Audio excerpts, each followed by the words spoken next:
Well, the title is true. I've basically been scammed, defrauded.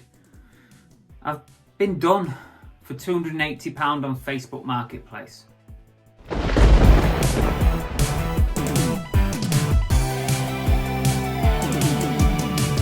Hello and welcome back to Cookie and the Haydens, and I'm Car Boot Chris. And today I'm going to tell you about something serious. I've been scammed. It's not clickbait, it's 100% true. I've been done for £280 on Facebook Marketplace. Probably my own stupid fault. I probably got a bit complacent, but I'm going to tell you about what happened exactly, just so that you guys don't make the same mistake. And it could happen on any platform. It just so happened that it was Facebook Marketplace. It makes me look a bit stupid. I'll have it. And you're going to say, I didn't do enough to stop it. But nonetheless, I'd rather you didn't fall victim to this like I have. I've been doing quite a lot of sort of online trades, deals with people and organisations, whether it be on Instagram, Facebook and other platforms. And they've all been going really well. So perhaps I got a little bit complacent with this. Here's the situation.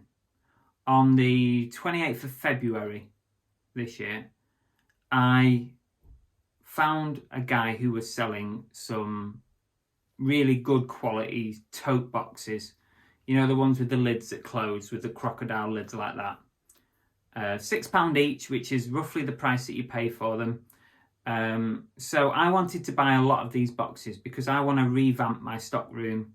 I've got all the old B&M boxes that are starting to break and crack. I was going to clear them out and replace them with good boxes. So I found this guy selling them. He's up in Bishop, Auckland, which is up in the northeast somewhere. His name's Peter. I'm not going to go any further than that because there's an investigation ongoing. And I found these boxes. I sent him a message. We had a little chat about what sizes and the prices and how it would be shipped down here to Devon. Everything seemed normal. I had nothing to worry about, it seemed. So I checked out his profile. He had lots of different listings on Facebook Marketplace. He seemed to be interacting with customers. So it seemed legit. So we came to a deal, and that deal was 40 boxes to be shipped on a pallet, next day delivery. And that came to a total of £240 and £40 for the shipping. So 280 in total. So we did this deal.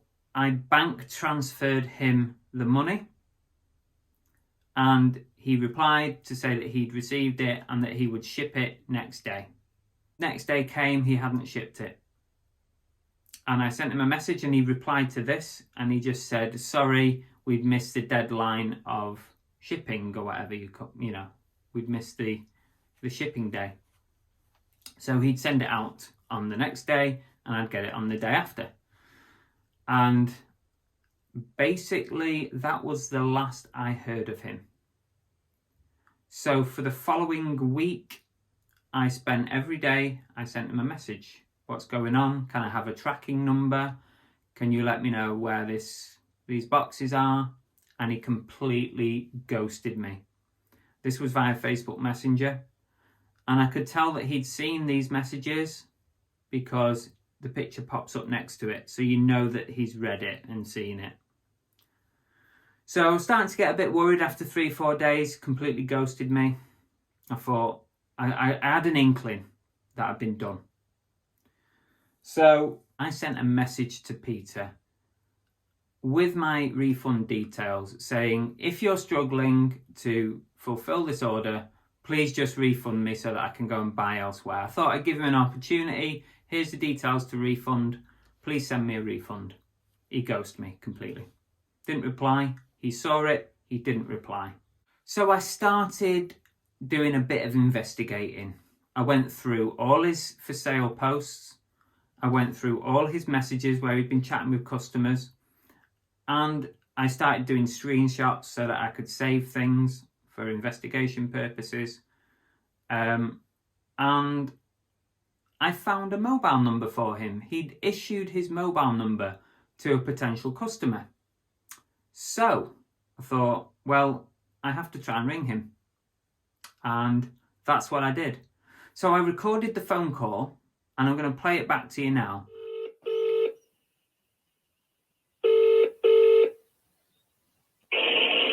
Hello? Hello, is that Peter? Speaking. Hi, Peter. It's Chris.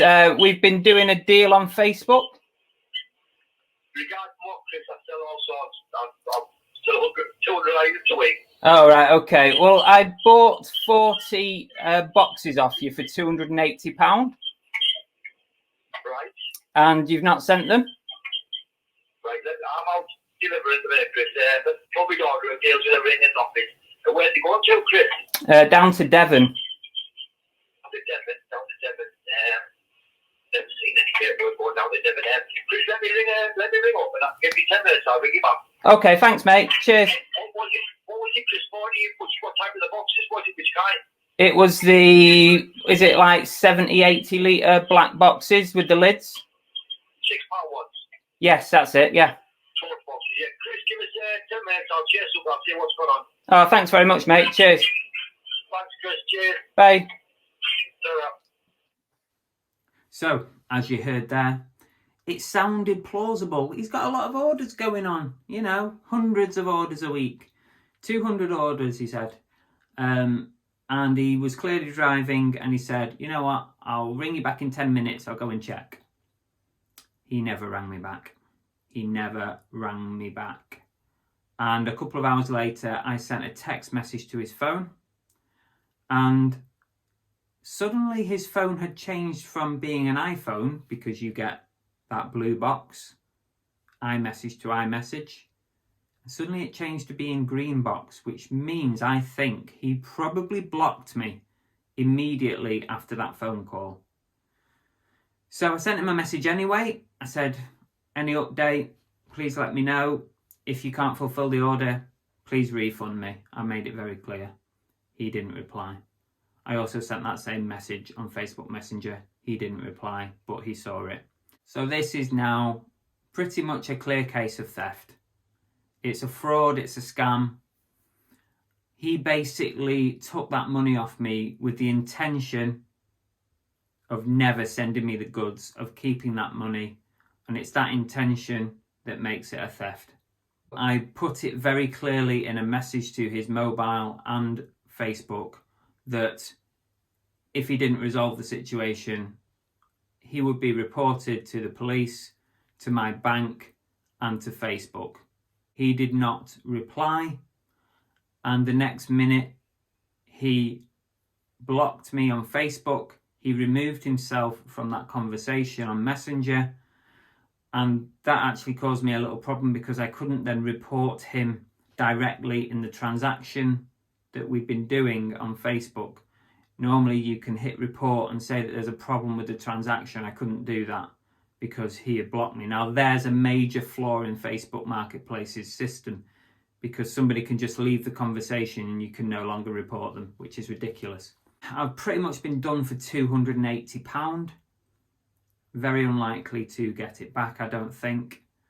And just take a minute to think that we're all susceptible to this. I was a police officer for 13 years. I've always been advising people on scams and frauds, and I've been stung, basically.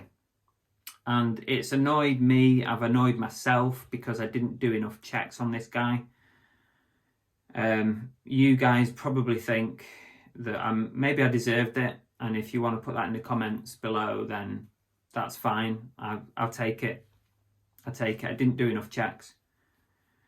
So what's been the outcome so far, and what have I done since then? Well, firstly, I've reported via Action Fraud. Basically, because this was an online transaction, Action Fraud is the department of the police service that you would report this.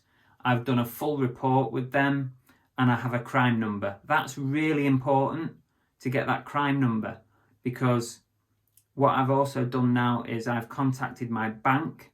I've created a report with them to say that this transaction was fraudulent or a scam, and they're going to investigate it, and they are going to contact Peter's bank to see if we can retrieve that money. I'm not holding out any hope, but it's worth a try. Now, the important thing was that I'd already got a crime number. So by doing that, it kind of gives the case more credibility. So it's important, I think, if you ever are unlucky enough to be a victim like this, is get that report into the police first, really, I think, because then you've got a crime number that you can give to all the other people that you need to report it to. So like I said, I don't think I'm going to get the money back. If I do, it's a Brucey bonus, and, you know, I'll be happy that I can at least get my money back. But I just hope this guy doesn't go around scamming anyone else. He probably has, I would have thought. This probably won't be the first time he's taken money off people. But there you go. So what to learn from this? Well, from my point of view, I need to be a lot more careful now when dealing with transactions like this, where you haven't got the backup of the likes of eBay or whatever site you're buying from. I didn't use PayPal, so I didn't have that backup. I used a bank transfer, which is infinitely more difficult to get your money back. Be very, very careful. I'd got complacent, that is for sure, and I won't be complacent again. I think if I was doing this kind of deal again, I'd probably ask him for his address and his work address, and do just a couple of basic checks on that as well, just so that I've got some extra details on this person to make sure that he's legitimate. If he's legitimate, he won't mind giving that information. And obviously maybe use PayPal so that you've got some backup there. Ultimately, the reason for making this video is to let you know that any of us can become a victim like this. I hope none of you do, but if anything comes out of this, is that maybe you'll do just a few extra checks. I think we're all doing a lot of buying and selling online at the moment, and sending that money almost blind without much information was really dangerous, and obviously I know that now. So give us a thumbs up on the video at least if it's been useful for you, if you've learnt something new. Let us know what you think in the comments below. And what I'll do is I'll make another video if I get an outcome. So if my bank contact me and tell me they're going to refund me or not, or if Action Fraud contact me and give me some update as to what they're going to do, I'll put out another video. So if you want to stay tuned to see the outcome of this, just hit the subscribe button and you'll be notified on the next video. In the meantime, thanks for watching, and that's it. What more can I say? I hope I've covered it all. See you later, guys.